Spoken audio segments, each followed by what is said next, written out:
Jorge já estava acostumado a encarar a solidão da estrada. 35 anos atrás, quando pegou sua primeira boleia, nunca imaginou que aquela rotina pesada e vazia fosse se tornar a única companhia constante de sua vida. Naquela noite, o calor úmido da Amazônia grudava na pele. O ar abafado parecia querer entrar pela cabine e se acomodar em cada canto do caminhão, tornando o ambiente quase sufocante. A BR-319 não era uma estrada comum. Era um deserto esquecido no tempo, onde o silêncio pesava como uma presença física. Jorge sentia isso nos ossos. A poeira levantada pelo próprio caminhão caía lentamente sobre o capô, enquanto o farol iluminava a estrada rachada e esburacada que parecia se perder no infinito. Quando viu a placa de metal enferrujada indicando a parada do santo, seu corpo relaxou um pouco. Para qualquer caminhoneiro, uma parada era uma promessa de descanso, de um pequeno abrigo no meio da imensidão selvagem. O nome tinha um ar meio irônico, quase uma provocação para quem passava por ali. Santo. Mas tudo ali parecia morrer de tanto abandono. O pequeno posto estava coberto por uma névoa fina e silenciosa, como se a própria noite se recusasse a deixá-lo desaparecer totalmente. O restaurante era uma casca vazia, com janelas quebradas e portas rangendo ao menor toque do vento quente. O tanque de combustível, outrora pulsante com motores famintos, agora enferrujado e seco, parecia um gigante adormecido. Jorge estacionou o caminhão embaixo da sombra torta de uma árvore seca, que parecia ter morrido ali há décadas, e desligou o motor. O silêncio que tomou conta foi mais do que apenas a ausência de barulho. Era como se o ar ao redor tivesse parado de se mover, preso em uma espera tensa. Ele sentou-se na cabine, tentando afastar o cansaço e os pensamentos que insistiam em vir. Queria apenas dormir algumas horas antes do amanhecer, sentir o conforto do escuro, a paz, quem sabe que, pelo menos por um momento, não precisa seguir. Mas, antes mesmo de fechar os olhos, algo rasgou a quietude da noite, um bater de asas gigantescas, vindo de algum ponto acima do caminhão, soando como uma sombra viva cortando o ar pesado. O som era grave, ameaçador e diferente de qualquer coisa que Jorge já tivesse ouvido antes. Antes se pudesse entender o que era, um grito longo e estridente se espalhou pelo ar, um som que parecia rasgar a própria alma. Era um som impossível, uma voz que não deveria existir no mundo dos vivos, e, ainda assim, ecoava ali, bem acima dele, como um aviso sombrio de que aquela noite não seria como as outras. O coração de Jorge acelerou. O calor ficou mais sufocante, e a sombra da árvore pareceu se estender ainda mais, envolvendo o caminhão numa escuridão mais densa, como se o próprio tempo estivesse congelado à espera do que viria. Ele soube naquele instante que aquela parada não era apenas um lugar esquecido pela civilização, mas um ponto onde algo antigo e perigoso ainda acordava com a noite. O clarão dos faróis de Jorge cortou a escuridão como uma lâmina, jogando sombras longas e distorcidas pela estrutura abandonada da parada. O metal do telhado enferrujado parecia tremular sob a luz, uma vibração quase imperceptível que dava a impressão de que algo pesado e vivo caminhava ali em cima, oculto nas sombras.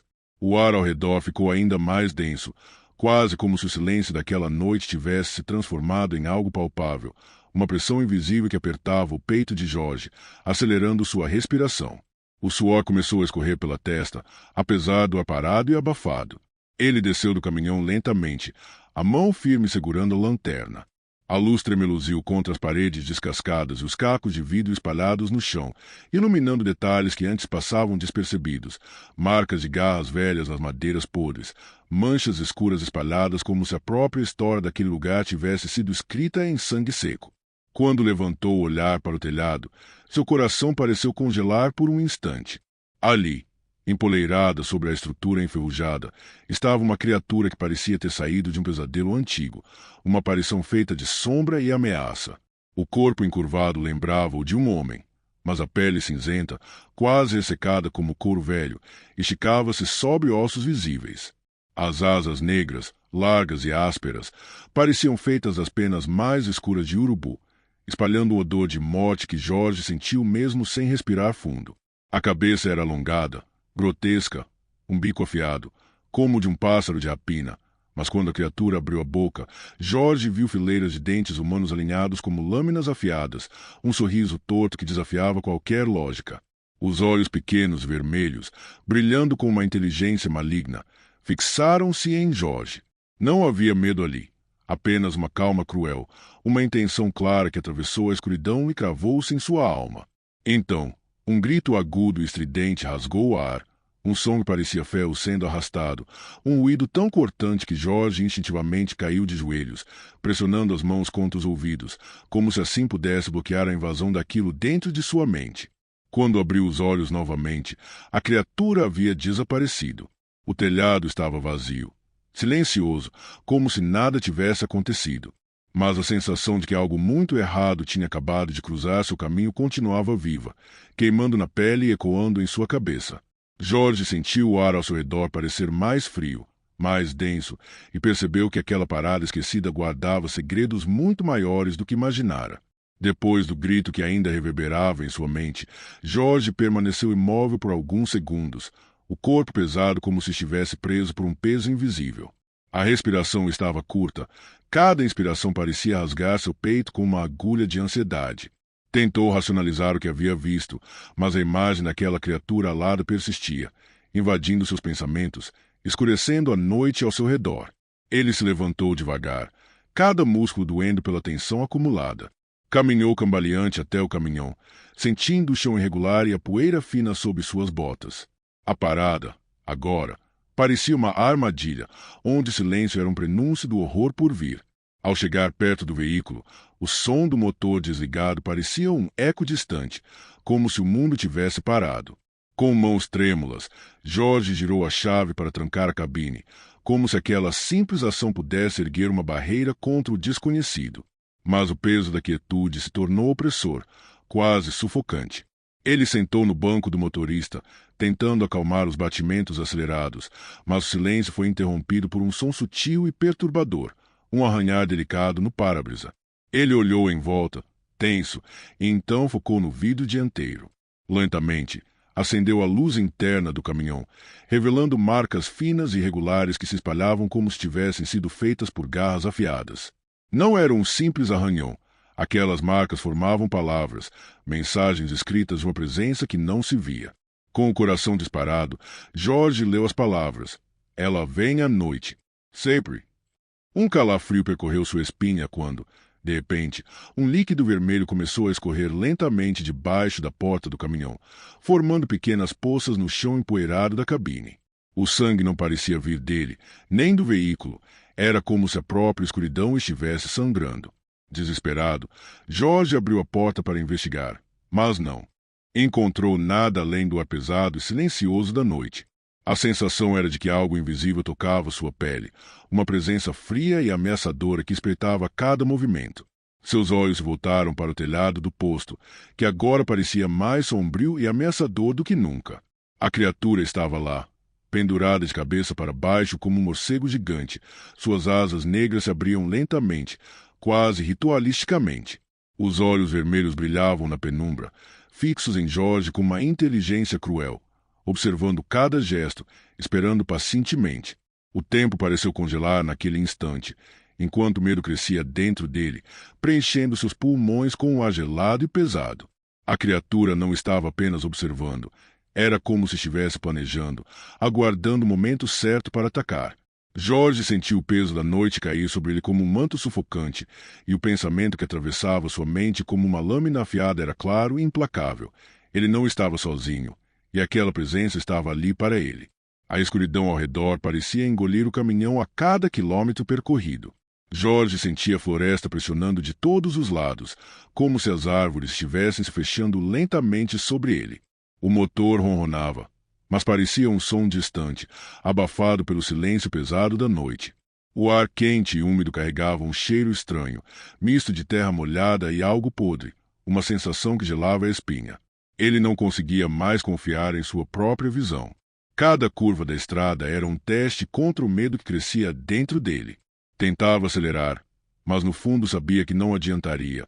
Era como se a estrada o puxasse para trás, para aquela parada esquecida que parecia pulsar com uma vida própria. E então, como uma visão macabra, a parada do santo reapareceu diante dele. Só que agora estava transformada. O velho poço estava cercado por uma montanha de ossos humanos, empilhados em formas caóticas e horripilantes. Crânios com bocas abertas em gritos silenciosos, costelas entrelaçadas e ossos longos que reluziam sob o luar, como se fosse uma oferenda para algo ancestral e cruel. O cheiro era insuportável, uma mistura de morte antiga e podridão fresca. Jorge sentiu um gosto amargo subir em sua garganta e o coração martelava tão forte que parecia que ia explodir. Com os olhos arregalados, ele viu a criatura reaparecer no telhado do posto. Lentamente, ela abriu as asas negras como uma cortina de trevas que parecia absorver toda a luz ao redor. O som suave do movimento das asas era quase hipnótico, e Jorge sentiu uma onda de desespero crescendo, uma certeza de que estava diante de algo que não era feito para os vivos. Tentou fugir. Virou o rosto para as janelas do caminhão, procurando um ponto de fuga. Mas antes se pudesse agir, sentiu um peso esmagador agarrar seu tornozelo, como mãos invisíveis feitas de pedra fria e brutal. Tentou puxar o pé, mas a força só aumentava, sugando sua energia, sua vontade. O desespero se transformou em pânico quando ele percebeu que não havia ninguém ali. Nenhuma mão humana, nenhum braço amigo, só aquela presença sombria que puxava para o abismo. Seus pulmões queimavam, a adrenalina queimava nas veias e o tempo parecia se dilatar. Cada segundo era uma eternidade de angústia enquanto Jorge lutava contra a força invisível que queria arrastá-lo para fora, para algo que ele sabia que significaria o fim. O posto, os ossos, a criatura, tudo se misturava num pesadelo palpável, e ele estava preso em seu centro, sentindo que a próxima curva daquela estrada maldita poderia ser seu último suspiro de vida. O peso invisível que puxava Jorge começou a afrouxar, como se a força que o mantinha cativo estivesse sentindo algo além do medo. No instante em que ele fechou os olhos, o mundo ao redor pareceu desvanecer. O barulho do motor, o cheiro podre da parada, o silêncio sufocante, tudo desapareceu, como se tivesse sido arrancado da realidade para um lugar que existia entre o sonho e o pesadelo. Jorge permaneceu imóvel, as mãos tremendo, o corpo tenso, mas com os olhos cerrados, buscando algo que ele nem sabia o que era. No silêncio absoluto, um sussurro começou a se formar. Não um som que vinha dos seus ouvidos, mas uma voz que invadia sua mente. A criatura estava diante do para-brisa, enorme e imponente, sua sombra projetada em movimentos lentos, quase cerimoniosos. Não havia boca se movendo, não havia som.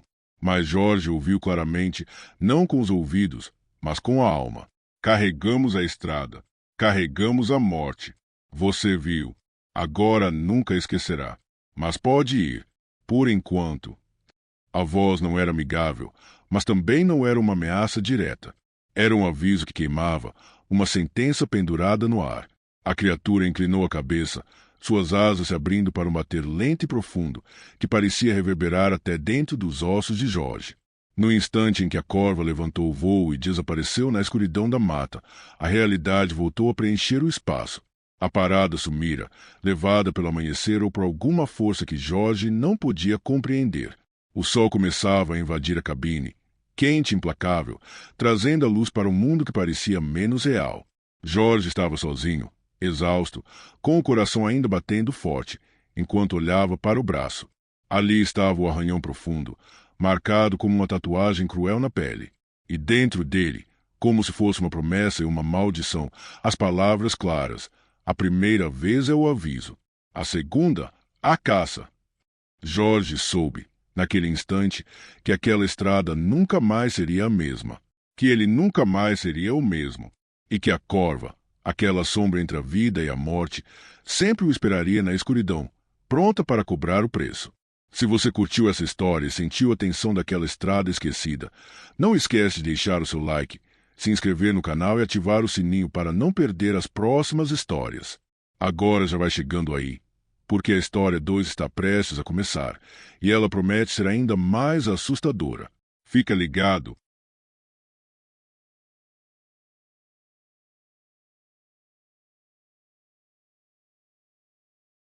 A madrugada pesava sobre o céu nublado da serra quando Otacílio, aos 45 anos, com mais de 2 décadas de estrada, seguia seu caminho pelas rotas do sul do Brasil. O relógio digital no painel marcava 1h03. Ele apertava os olhos, lutando contra o cansaço que insistia em se instalar. A entrega de sacos de ração precisava ser feita até o amanhecer, e a rota principal estava bloqueada por obras. O GPS sugeriu um caminho alternativo. Uma estrada conhecida pelos mais velhos como perigosa, evitada até pelos locais. A antiga Serra da Neblina, desativada desde 1999 após um deslizamento ter engolido parte do asfalto. Otacílio hesitou por poucos segundos, olhando para o entroncamento encoberto por mato e placas enferrujadas. Mas o atraso falava mais alto. Virou o volante. Assim que entrou, a atmosfera mudou. A vegetação ao redor se fechava como se formasse um túnel sombrio, e a neblina surgiu com uma rapidez anormal. Não uma névoa comum, mas uma cortina espessa, branca e densa, que parecia grudar no para-brisa como tinta. Os faróis altos do caminhão mal conseguiam furar 2 metros à frente. A estrada era estreita, cercada por árvores tortas, cobertas de musgo. Galhos secos batiam uns nos outros, e o som abafado do pneu sobre o asfalto rachado parecia ressoar alto demais no silêncio absoluto. A cada curva, Otacílio sentia uma pressão crescente no peito, como se não estivesse apenas entrando em uma estrada esquecida, mas sendo engolido por ela. O rádio chiava sem encontrar sinal. O celular estava sem rede desde a entrada, e a luz da lua mal atravessava o teto da floresta. Foi então que, ao dobrar a terceira curva, uma curva particularmente fechada, ladeada por pedras e árvores mortas, ele freou instintivamente. Ali, parada no meio da pista, envolta pela neblina, estava uma mulher. Vestia a branco. Estava imóvel. Os cabelos longos e escuros caíam sobre as costas, tocando quase a cintura. Não dava para ver o rosto. O vestido parecia antigo, manchado de barro e rasgado nas bordas, como se ela tivesse caminhado por quilômetros. Otacílio prendeu a respiração. As mãos seguravam o volante com força. Aquela figura não se movia. Era como uma escultura viva, parte da névoa. Ele pisou levemente no freio, o caminhão parando a poucos metros dela. Esperou. Nenhuma reação. Nenhum som. E pela primeira vez em muito tempo, sentiu medo. Otacílio manteve os olhos fixos naquela figura imóvel no meio da pista. O silêncio era quase sobrenatural.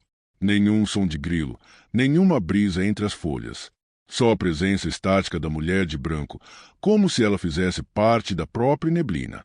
Ele apertou o botão da buzina, uma vez, depois outra. O som ecoou curto, abafado pela névoa espessa. Nada nela se moveu. Sentiu o suor escorrer pelas costas, mesmo com o frio que começava a se infiltrar pela cabine. Algo naquela cena parecia errado, como se aquela mulher não pertencesse ao mundo dos vivos. Ainda assim, engoliu o medo seco e decidiu descer. Pegou a lanterna no painel e abriu a porta devagar, tentando não fazer barulho. O ar lá fora era pesado, quase sólido. Cada passo em direção à mulher parecia mais difícil que o anterior. A luz da lanterna tremia levemente em sua mão, projetando sombras que dançavam entre as árvores retorcidas. O mato úmido amassava sob seus pés, e o frio agora se agarrava aos ossos. Moça, sua voz saiu baixa, quase um sussurro. A senhora precisa de ajuda? A mulher permaneceu de costas. O cabelo, escuro e embaraçado, balançava levemente como se reagisse a um vento que Otacílio não sentia. Havia algo no vestido. Era antigo, quase de época, e parecia ter sido branco um dia, mas agora estava encardido, com manchas secas de barro e o tecido rasgado em vários pontos. Ele deu mais um passo. A lanterna iluminou de perto o contorno da figura. E então ela se mexeu. Girou o corpo de forma lenta, rígida. O movimento não era natural, como se cada vértebra estalasse no processo. Otacílio paralisou. O rosto dela era algo que a mente dele levou segundos para aceitar. A pele era pálida demais, quase translúcida. Os olhos fundos pareciam ter sido sugados para dentro do crânio, sem brilho, sem alma. Mas foi a boca que fez Otacílio dar um passo para trás, trêmulo. Os lábios estavam selados com linhas pretas costuradas, como uma ferida forçada a nunca se abrir. Linhas de fio grosso atravessavam a pele com nós retorcidos, como se alguém tivesse feito aquilo com raiva, com violência. Ainda assim, ela respirava. O peito subia e descia. Ela o encarava. Otacílio sentiu as pernas cederem. Cambaleou para trás, largando a lanterna, que caiu e rolou pelo asfalto rachado, iluminando de lado a estrada e revelando por um segundo dezenas de marcas de pneus. Algumas frescas, outras muito, muito antigas. Virou-se e correu de volta para o caminhão. Subiu na cabine e bateu a porta com força, arfando. Estava suando, tremendo, com o coração batendo no peito como um tambor apavorado.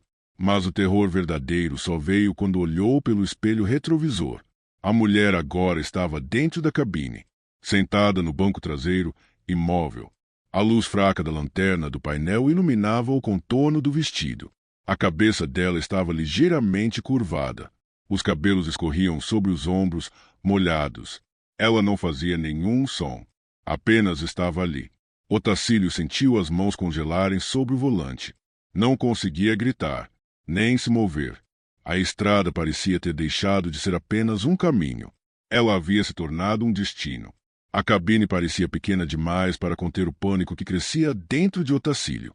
Ele tentava respirar fundo, mas o ar parecia mais rarefeito. O silêncio ali dentro era tão denso quanto neblina lá fora. Ele não tinha coragem de se virar, de encarar o banco traseiro outra vez. Foi então que o rádio do caminhão se ligou sozinho. Um chiado breve cortou o silêncio, seguido por uma música antiga, tocada em vinil gasto. Era uma valsa lenta, com um chiado de fundo que lembrava gravações da década de 40. A melodia soava melancólica, carregada de tristeza, quase como se lamentasse algo que nunca pôde ser dito em vida. Otacílio apertava os olhos, tentando não desmoronar. Mas então sentiu uma presença ao lado dele. A temperatura na cabine caiu de forma brusca, como se alguém tivesse aberto uma câmara frigorífica. Seu corpo tremeu. Ele sabia que ela estava mais próxima. Mesmo com a boca costurada, a mulher sussurrava. Não com a voz, com a mente. O som parecia se formar direto dentro do crânio de Otacílio, entre os pensamentos. Palavras que ele não queria entender, mas entendia mesmo assim. Você é o 23º. As palavras ecoaram como se tivessem sido ditas em uma catedral vazia. Ele virou a chave com força, tentando ligar o motor. Nada. O painel piscava. O motor engasgava, tossia, como se estivesse sufocando. Pelo espelho retrovisor, ele viu a mulher novamente, desta vez encarando. Os olhos negros agora estavam úmidos, com uma tristeza que não era humana. E, diante dos seus olhos, a costura de sua boca começou a se desfazer.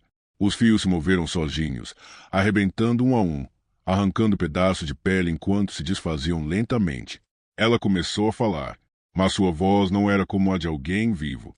Era abafada, distante, como se saísse debaixo da terra. Era o som de alguém que nunca descansou.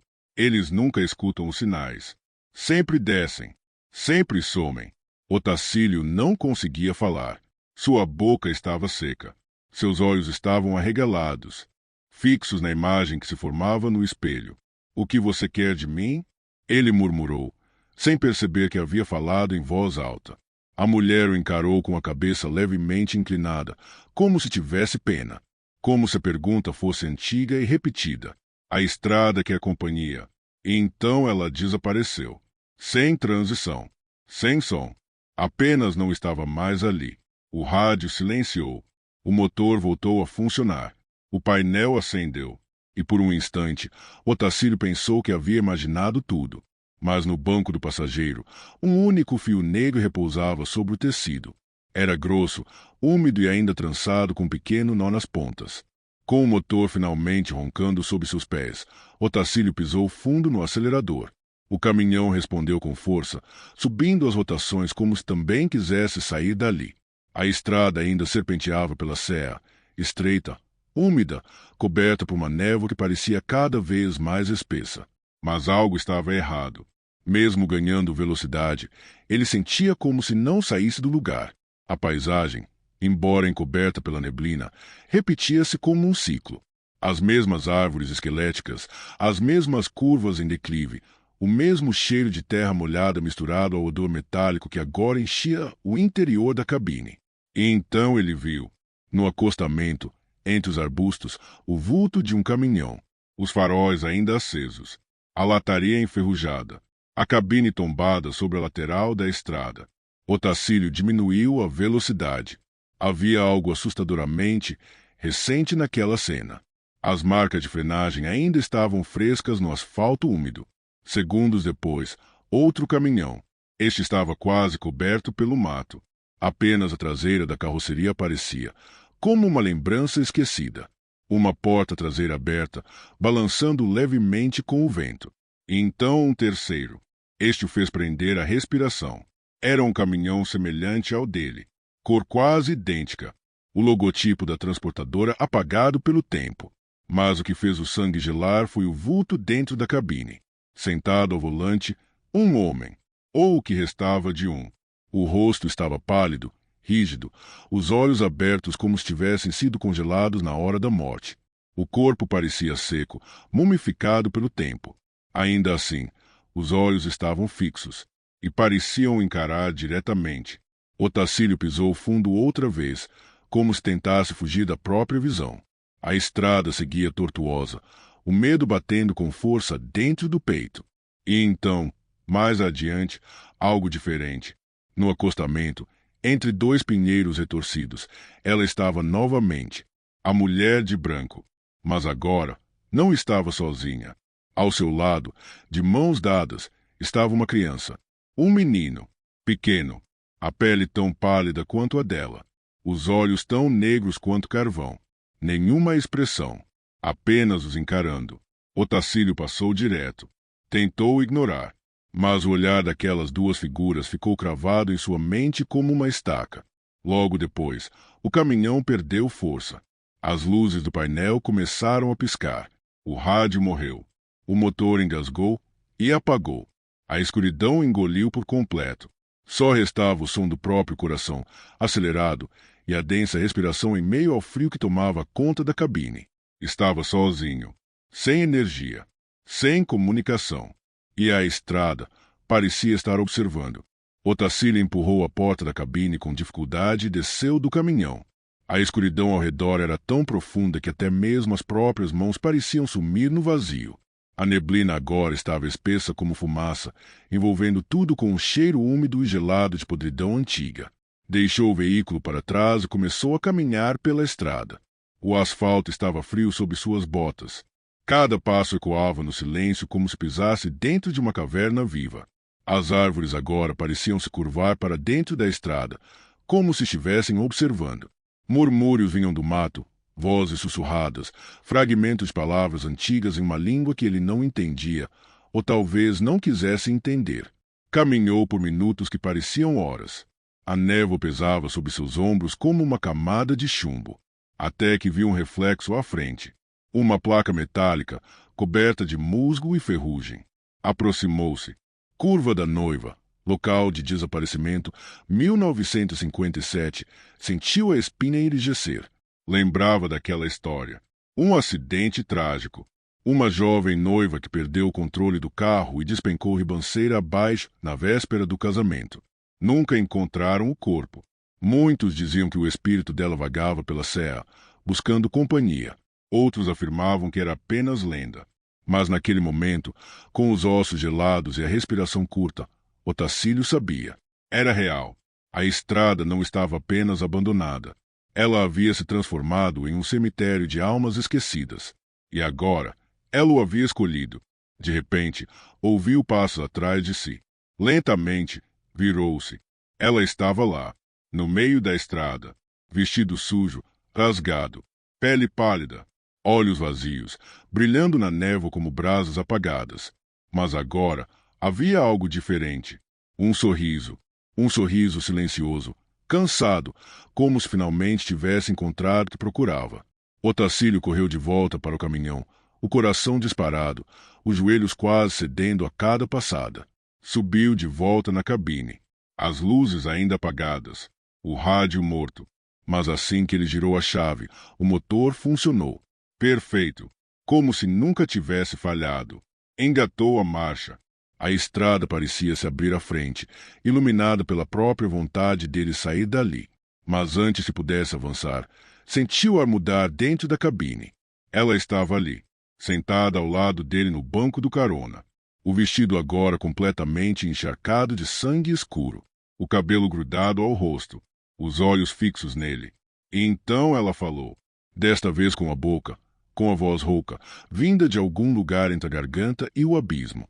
Agora você dirige para sempre. Ele não gritou, não chorou, apenas sentiu. Como se parte dele tivesse sido arrancada e costurada a algo maior, mais antigo que o tempo. Quando o sol nasceu, um fazendeiro que morava nas proximidades disse ter visto um caminhão descendo lentamente a serra. Os faróis ligados. Nenhuma música, nenhum som de motor. E dentro da cabine, ninguém. As marcas de pneus sumiam a poucos metros depois da curva, como se o asfalto tivesse engolido tudo. Desde então, dizem que quem passa por aquele trecho, nas madrugadas mais úmidas e silenciosas, vê um caminhão branco parado na neblina, e uma mulher ao lado da estrada, esperando alguém que esteja atrasado demais para recusar o caminho.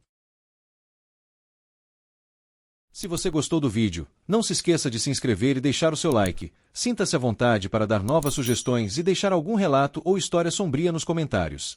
Até a próxima!